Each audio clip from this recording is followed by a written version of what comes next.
Hi, my name is Casey Feicht, and I'm a practitioner as well as a senior in the Ministerial School of Spiritual Leadership. I'm also pursuing my master's degree in consciousness studies. Whew, let's take a deep breath after that. I believe that we can each find our unique spark. That is something that most of us desire and can be a wonderful bonus if we're able to find a way to do it in our everyday lives. I can say that that's absolutely my goal to do that in my work. As human beings having a spiritual experience, we can choose to focus on doing good in the world. Doesn't that sound good? Yes, I absolutely agree. So for the next 4 weeks in this series, I would like to invite you to really embark upon an adventure of settling in to spiritual practice and finding the good in the work that you do. And this may be a continuous discovery process. We will look for it through and within each task, each project, each connection, each conversation, each experience. So let's take every opportunity to really find that good. And we can do that, right? Yes, we can. So I'm going to take you through the journey of work this month from the perspective of being sparked, right? Sometimes we think of sparklers around 4th of July, but sparked can be an everyday thing. In Jonathan Field's book called Sparked, Discover Your Unique Imprint for Work That Makes You Come Alive, we'll dive deeply into exploring what your sparketype is. Finding out what sparks us is a wonderful practice. And we'll be diving into our past, we'll be aware of our present, and we'll be creating our future, even finding the sacred in the mundane, because we all know there's a lot of mundane happening in our life, right? So finding that sacred. So our founder, Ernest Holmes, shares in the Science Mind textbook on page 35, in case you're interested specifically, the science of mind is not a special revelation of any individual, rather than accumulation of all the revelations, which is one of the reasons I love it. He goes on to say, we take the good wherever we find it, making it our own, insofar as we understand it.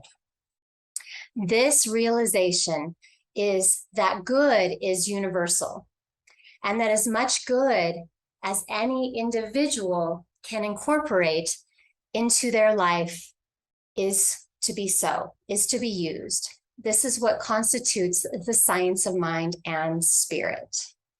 Love our founder, Ernest Holmes, really powerful quotes. So I encourage you to take the Sparketype assessment. It's on the website, Jonathan Field's website. Go to sparketype, type.com. So there you'll be asked to answer questions about this or that, and that'll help you develop your Sparketype. So on his website, he says that this assessment focuses on a single question. It reveals your unique imprint for your work that makes you come alive or sparks you. And if you're not doing traditional work right now, this is still for you. This can be in your passions and hobbies in so many different areas of life, finding your spark. He goes on to say that this is the sweet spot between meaning, flow, excitement, energy, expressed potential, performance, and purpose. So if any of that sounds good to you, whether you're working or not, this is for you. When you know your spark type, everything changes. How powerful is that? So where shall we begin? I think beginning right now in this present moment is the best place to start. So let's take a deep breath in and a deep breath out. Just being in this moment, when we're willing to find what sparks us, to really allow us to live our passion, is not only good for ourselves, but it's good for others, because our work makes a difference in the world. And again, I use that word work as how we show up, right? So when we use wonder as a tool for finding that, we can really allow ourselves to draw on a deeper connection within ourselves. something that is dreaming us, or that we are dreaming and we want to take it further. So where can wonder and work take us? So consider this. Like, what if your spark was rooted in wonder and you allowed yourself to feel passionate and alive while taking care of yourself? I know that's my mission. Self-care is key. And also taking care of your loved ones. So what if your spark is just on the other side of wonder? Are you willing to take this journey with me? Are you willing to dive in and see the what ifs, the wonder with your spark? What if instead of knowing all the answers, we lean into asking more questions and really looking within? So are you ready to dive in? So in Jonathan Field's book, he created this assessment to support you in really finding your spark. So if you haven't read the book, that's okay.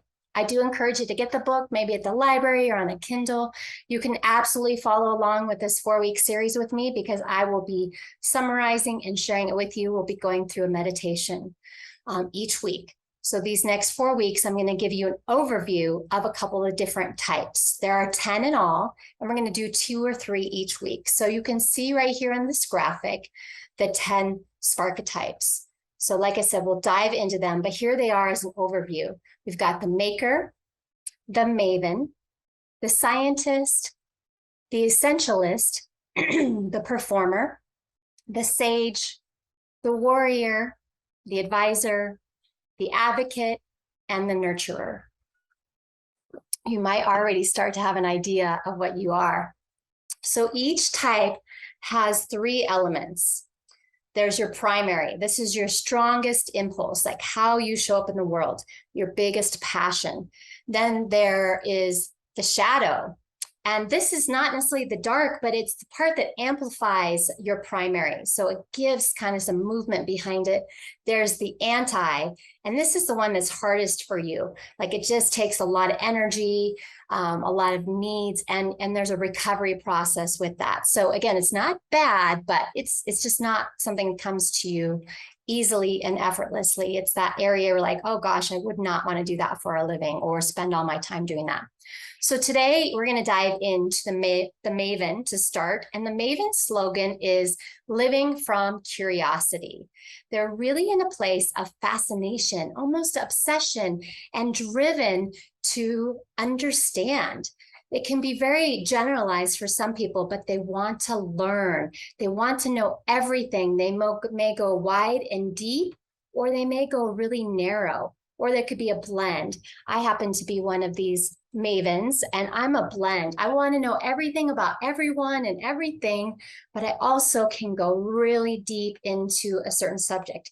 Hence this degree in consciousness studies, right? I used to want to be enlightened, and I still do, but I've changed my understanding of what that looks like. But I want to learn about everything. In these last 3 years of school, still got another year or two, I have learned so much. So I think I'm definitely a maven at its heart. Sometimes we can get a little too obsessed, which is not always the best thing. We can just dive deep. And also, people who are not understanding of mavens may kind of put some shame on us, or we have some shame too. So we have to be very aware of that.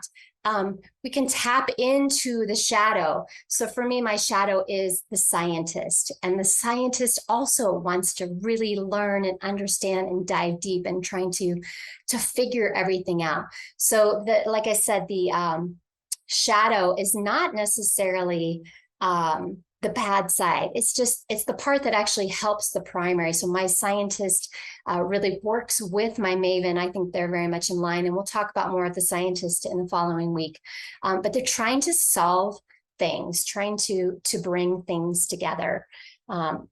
So problem solving is a big part of the maven, and really understanding as a maven. I agree with this statement that I found in Jonathan's book. It's like, I'm either learning or I'm dying. I need to be learning all the time. So it's important that we own it, that we learn to frame and see how that shows up for work. So when I think about my career, I have been learning my whole life. I found Science of Mind 12 years ago, Mile High Church. I live in Denver, Colorado, and I just started taking the classes, and I was learning and growing. And I like to also say a lot of healing was happening. I had a lot of childhood trauma to heal. And when I finished all the classes, I was like, well, what's next? I want to keep learning. So I found out there was a practitioner track, and I learned about practitioners. I became a practitioner. I did want to go into ministerial school right away. I found that as a single mom and having a small child, it was just not feasible building my own business. Of course, I tried to do it all obsessively, but I had to wait a few years. And then the timing was right. And I know when I'm done with this degree, I will just continue learning for the rest of my life. So that's how it really shows up for me. I also, during this pandemic time, had a job where, oh my gosh, I got so bored. I was bored and I was not learning and I was not growing, and it was killing me. I thought I was dying. And then people who know me, like, I'm not exaggerating when I say that I could not handle it. It was like a ball and chain. There was just not an opportunity to learn at the pace and the level that I wanted to. So I'm really grateful to have been able to move through that and pursue building my business back up again after the pandemic. So it's been quite a journey, that's for sure. So let's take a deep breath in and a deep breath out. And I say that because this next part of the Maven is being very careful of the black hole obsession. And have you experienced that, where you just, again, you may or may not be a Maven, but you just kind of go down deep into the black hole of something that's maybe not serving you? So boundaries are really important. So now I want to shift to the maker. Okay, so, pretty common sense, we think about a maker, we think of making things. So the maker's slogan is, I make ideas that manifest. I make ideas that manifest. So this person is really passionate about creation, also very process oriented, kind of like the Maven. They're building something, could be physical or digital or drawings. They're attracted to tools and media and topics that really allow them to dive deep into making something. This is also one that's often revealed early in life when people have their sparketype as the maker early on. They just have this history of making things. Maybe they're making poems or books as a kid, and it continues to grow. So it's kind of often revealed early in life.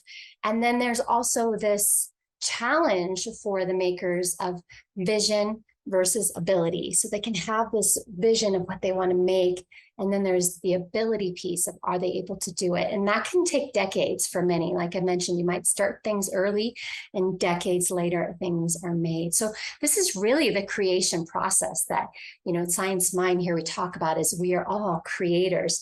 The makers really, really want to create. I'm not really a big creator. I just want to learn, but of course we're always creating, right? So the makers also want to be aware of boredom.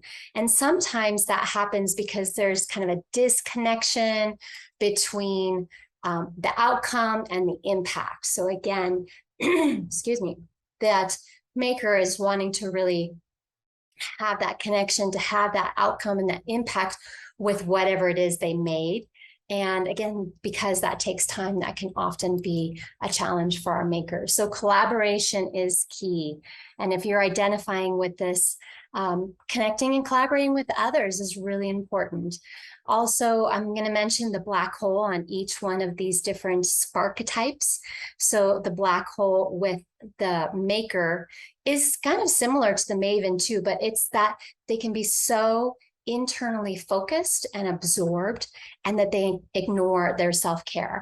So maybe they're like, I gotta make this thing, I'm working on it, and they just become so almost obsessed or absorbed that they forget to take care of themselves in their spiritual practice. So both the Maven and the maker, can kind of get into that deeply diving, obsessive energy. So finding balance is key. And I think that's the reason for me, finding Science of Mind has just been such a powerful process, because we live in a society where we do have to find some balance. We have to sustain ourselves with our work. Honestly, I would just learn 24/7, but I got to pay the bills, got to keep the roof over my head. So I've personally made it a mission to try to find work that I love, where I can learn and share it with others. And that's something I'm always in pursuit of. So finding your spark is about using wonder to invite and explore all possibilities. So we've discussed two of the sparketypes. Like I mentioned, we'll be going into more detail in all of these each week. And we're going to also dive into a little bit of meditation here in a little bit that can help you start to discover what they are. Even if you've read the book or not, done the assessment or not, these are really powerful meditations just to dive in. So finding our spark type is really about hope, faith, questioning ourselves, exploring our doubts, brainstorming, and wondering why things are the way they are. And that's a very powerful spiritual practice in and of itself, using wonder to see the world in a new way, because we often see the world as we are versus the way the world is. So what if wonder is at work for you? Like all the time. When I say at work for you, meaning it's working for you. And what if it's at work?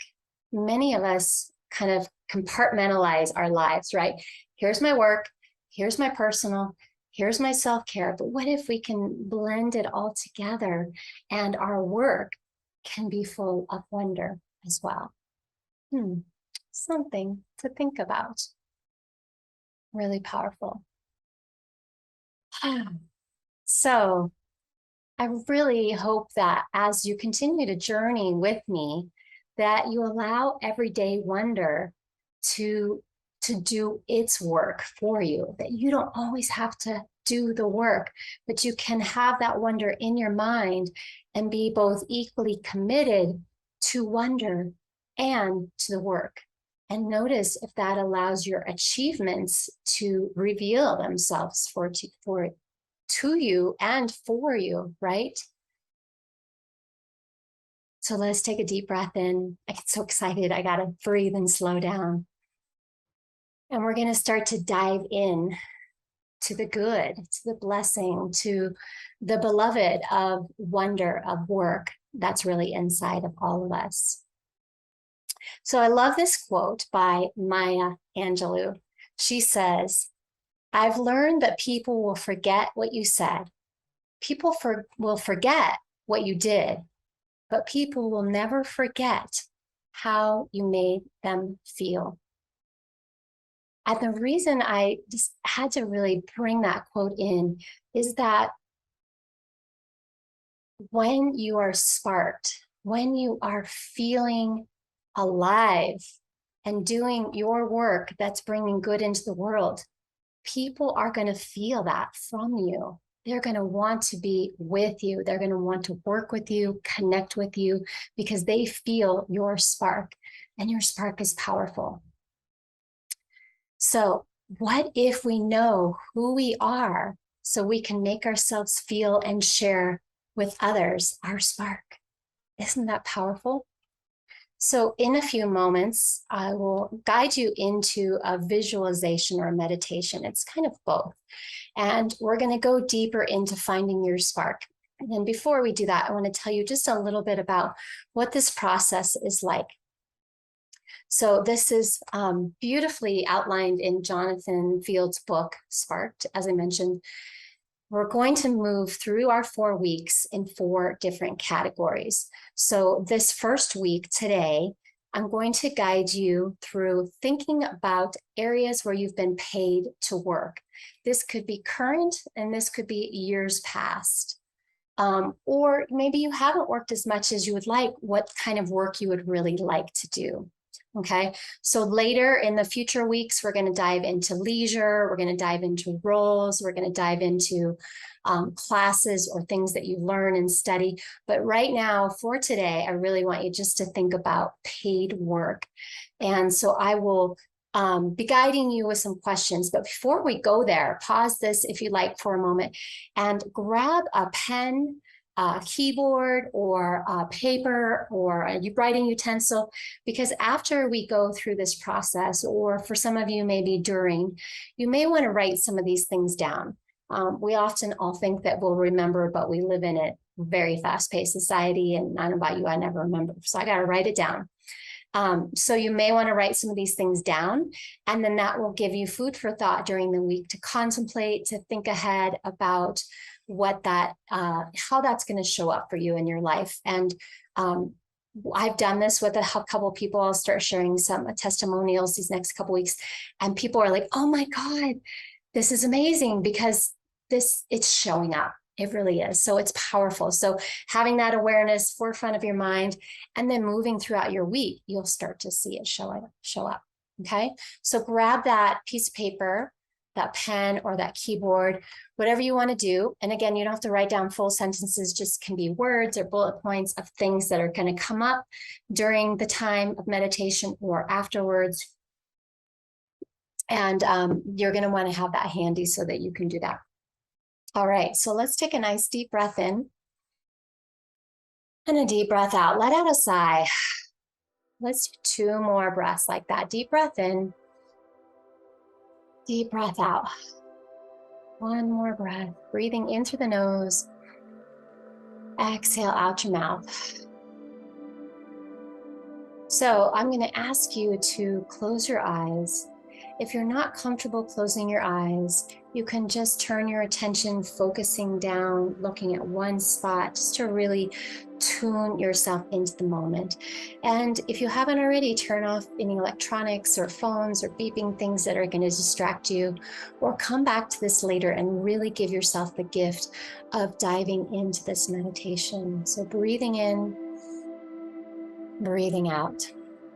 And I'll continue to guide you to breathe, to let go and relax, because I don't know about you, but for me, when I stop breathing, which is often, I hold my breath, I stop listening. I stop being present, and I move somewhere else. I don't even know where. Usually it's the past or the future, that time travel thing. But I want you to keep coming back to the present moment. So stay with your breath.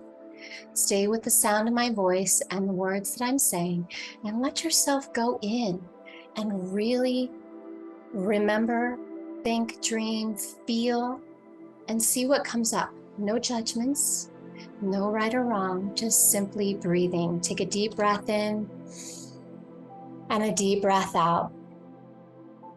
Deep breath in and a deep breath out. And so now I'm going to encourage you to start to think about your past. Think about the jobs you've had, the roles, something where you actually did get paid money or were committed in a work type environment. And as you start scanning the past for the most part, or maybe the present situation that you're in, start to notice when you felt most alive, when you felt most like yourself. Notice when you felt you were your best self. When you felt like you had a genuine sense of purpose. Breathing in, breathing out. When you felt most like yourself, you felt the best most often in your life, felt a genuine sense of purpose, like everything that you did mattered, where you lost track of time because you were so engaged in whatever it is you were doing. You felt very energized, you felt excited, fully expressed.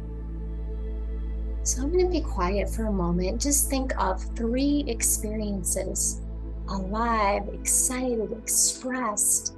Maybe it's not the details at this point, it's just a portion of that work or that job. Breathing in, breathing out. Breathing in, breathing out. Finding those three experiences and noticing if part of that was you felt like you were accessing your true potential. May have been just in a very short time period. So 3 experiences, 3 jobs, or 3 portions of jobs. So just hold those in your heart for a few moments. Notice the emotional attachment or connection that you may have felt to them. If you have more than 3, that's okay. If you have less than 3, that's okay. Just again, finding that spark, right? That you felt so alive, excited. And again, no judgments. You don't need to tell this to anybody. This is for you. Other people may think that's silly, and for you, it's the best thing in the world. That's exactly what we're doing. So now, for each of those 3 experiences, and again, we're still focusing just on work, paid work. We'll do the other ones in the following weeks. So I'm going to ask you a series of questions again. So you've got those 3 experiences, and this is where you may want to write those 3 down, or just if they're very solidified, that's wonderful. I'm going to ask you a series of questions for you to really dive a little bit deeper. So you ask yourself this question for all 3 areas. What were the tasks that you were doing when you felt most alive? What were the tasks that you were doing when you felt most alive? Deep breath in, deep breath out.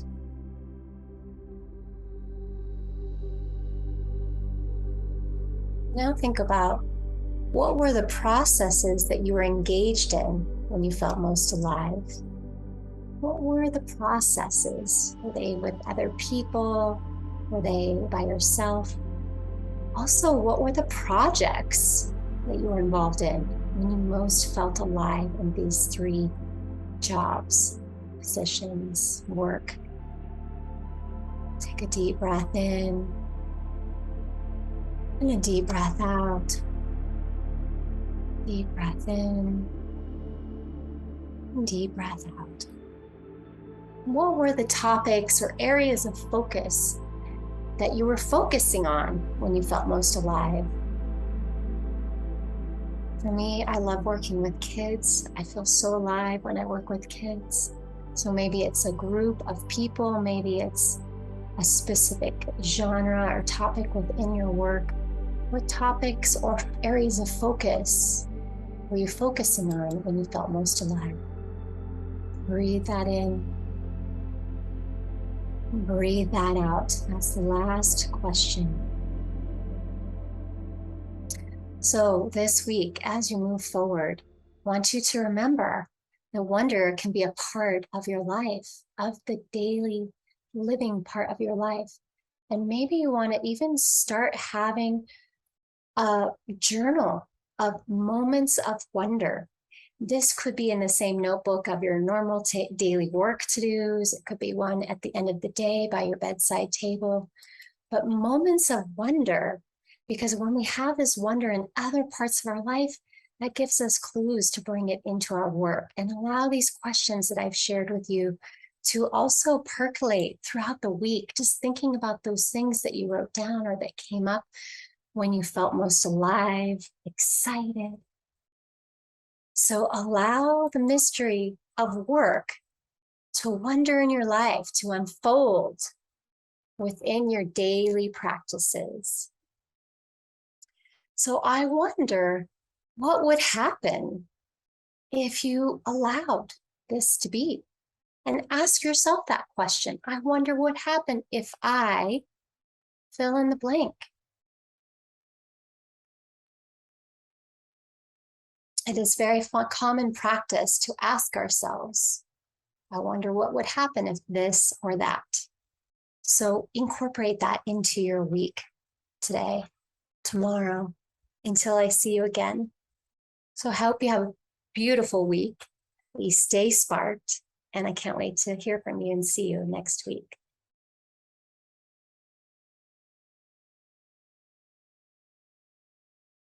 Here at Center for Spiritual Living Greater Las Vegas, we are a mission and vision-driven community. We offer transformative educational opportunities, deep and meaningful moments of connection, uplifting Wednesday and Sunday services. We greatly appreciate your contributions that support the amazing work we're doing here in Southern Nevada. We have several easy ways you can contribute. We have text to give. Simply text the amount of your donation to our text to give number, and you'll be prompted to enter your information. There's a link to our online donation page posted below this video where you can contribute by debit or credit card. And of course, you're always welcome to send a check to our office if that works better for you. All of your contributions go to support the great work that we're doing here in Greater Las Vegas community.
publication, Science of Mind magazine, is a treasure to be read and contemplated.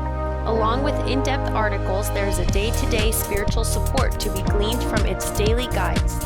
Licensed practitioner Lynn Frankenberger hosts Adventures in Faith every Tuesday at 11 a.m. on Zoom, and you're invited to join in.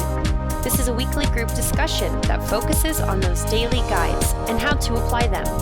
Check Facebook and our weekly newsletter for more details.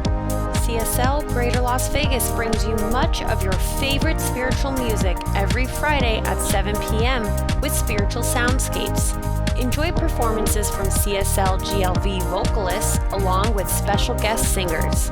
It's music for your soul. Subscribe to the CSLGLV YouTube channel to get a convenient link sent to you for each musical performance.